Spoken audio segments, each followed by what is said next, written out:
Today I'm gonna be doing my September wrap-up. So I fell into a bit of a reading slump in September and also a bit of a video slump.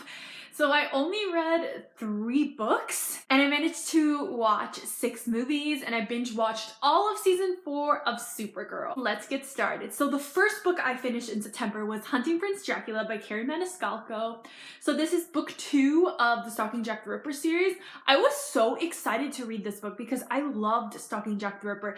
I read it in January of 2017 and it was so amazing. So I was super excited to read this book. It takes place in Romania / Transylvania because it's the 1800s and it takes place in like Vlad the Impaler's castle. It gave me such like Andy Darken vibes. Like it was great. I love the setting. It takes place in this like mysterious castle and it just adds so much to like the ambiance of the book. Audrey and Thomas are attending this school for forensic science in Transylvania. And I loved the mystery in this one. I actually liked it better than the Ripper case. Overall, I loved this book. I don't know why it took me so long to finish it. I listened to the audiobook and it took me like 2 months to finish it. I don't know why. I think it's the reading slump. Next, I read My Plain Jane by Jodi Meadows, Brody Ashton, and Cynthia Hand. When I read My Lady Jane, it was one of my favorite books of 2016, I believe I read it. I loved it so much. And when I found out that this book, the second book in the series, was going to be a retelling of Jane Eyre, I was so freaking excited. This was my most anticipated release and it did not disappoint whatsoever. If you've been watching me for a while, you know that Jane Eyre is my favorite book of all time. So when I found out this was a retelling, I knew I absolutely had to read it. I love how it took the original Jane Eyre storyline, but they added their own little touch to it. The whole plotline of this book is that Jane Eyre is like a ghost whisperer and there's a society called the Relocation of Wayward Spirits, which is basically like the ghost whisperer society of like the 1800s. Like what they do is like get rid of ghosts who are like causing trouble in London and they want more seers and Jane Eyre is a seer. So they're trying to like recruit her to work for the society. And then Charlotte Bronte is a character in this book. She's like Jane Eyre's like BFF and she wants to work for the society. I love the society like plot line. It fits so well with the original Jane Eyre plotline because the original Jane Eyre is a gothic horror story. Technically it's not really horror, but there's parts in the original Jane Eyre where they do mention ghosts and they do mention like spooky things.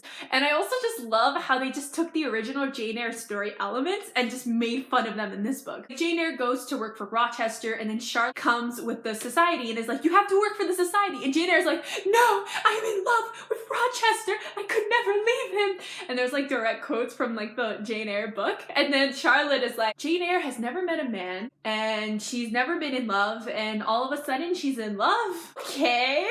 And it's just so many parts of the book just kind of make fun of the original Jane Eyre and it's just so great. I loved it. It really took me like 2 or 3 days to finish this book. I listened to the audiobook. The audiobook is amazing, by the way. The audiobooks for this series are so good. If you love Jane Eyre, if you loved My Lady Jane, you need to check this book out. This is gonna be like one of my favorite books of the year. It was incredible. The next book I read is Never Fade by Alexandra Bracken. I absolutely loved The Darkest Minds and I knew I had to continue the series. I loved the second book in the series. It was so good. It was just as fast-paced and action-packed as the first one. I loved every second of this book. I completely devoured it. It did take me pretty much all of September to read this book. Again, the reading slump hit me so hard in September. I really loved this book. My only complaint though, the reason I gave this book 4 stars instead of 5 stars is the end. The Darkest Minds, the whole plot of the book is leading up to the end. And then once it finally gets to the end, I'm not gonna spoil it, the whole ending and everything happens.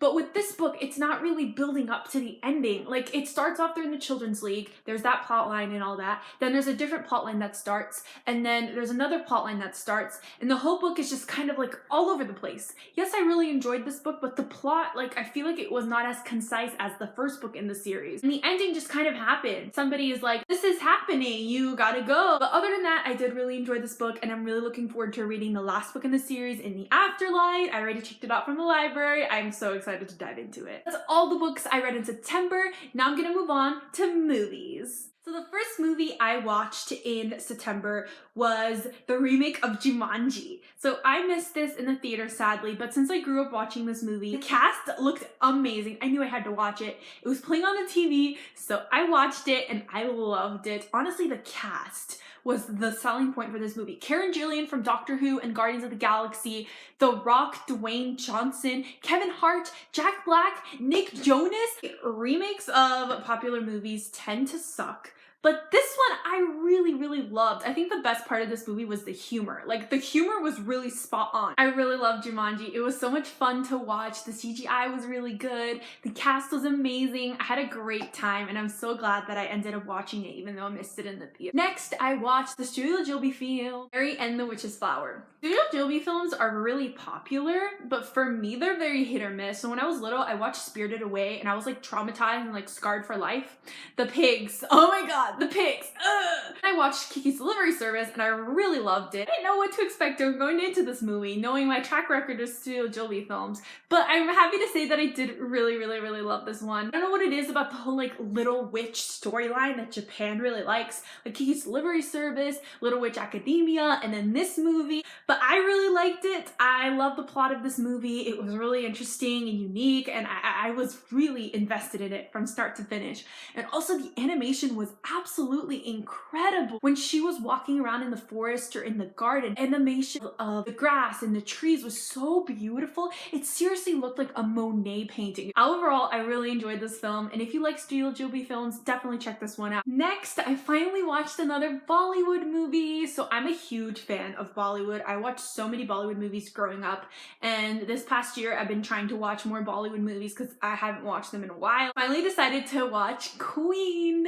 And this Bollywood movie was really good. So basically it's about this girl who she's about to get married, and 2 days before the wedding, she gets dumped. Everything is paid for the wedding, the honeymoon is paid, everything is paid. She's completely devastated. But she decides that, you know what? The honeymoon is paid, so she's just gonna go on the honeymoon by herself. Goes to Paris and she goes to Amsterdam. So many things happen. I don't want to spoil it, but like she meets so many people and she goes on like adventures and she explores the city, and it was such a fun movie to watch. Yeah, this movie was so funny and it was really fun, and it was like all of her adventures in Europe. My favorite part of this movie is that it was actually kind of feminist. So this is the first time that she's going out and she's traveling by herself. Before, she would only ever do that with her family or with her fiance, but this is the first time that she's doing something by herself. And little by little, you see she starts getting more confident. Throughout the film, she really starts to grow as a person, and at the end of the film, she stays single and she continues traveling the world and doing things.